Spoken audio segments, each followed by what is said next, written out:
Isak mel moi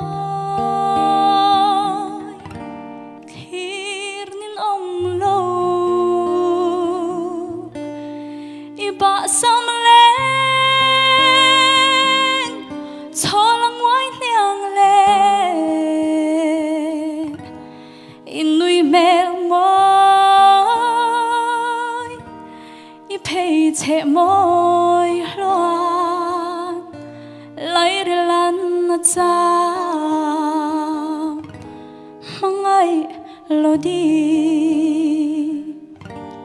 aruk te hiano ka veireng chin se ma se irem lo bia thu di lan se ka thin lai kham tu zaleng zong zi nga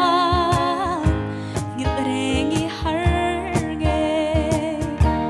isak mel moi khir nin ong lo iba sam leng cholam wai niang le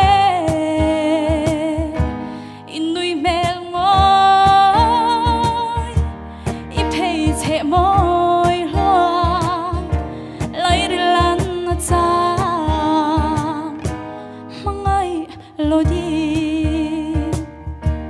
angur nun vare yang ve to lo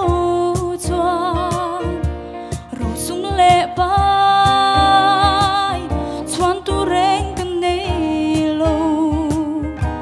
ma se ka thin lai lung ri la hyang mo I cham reng si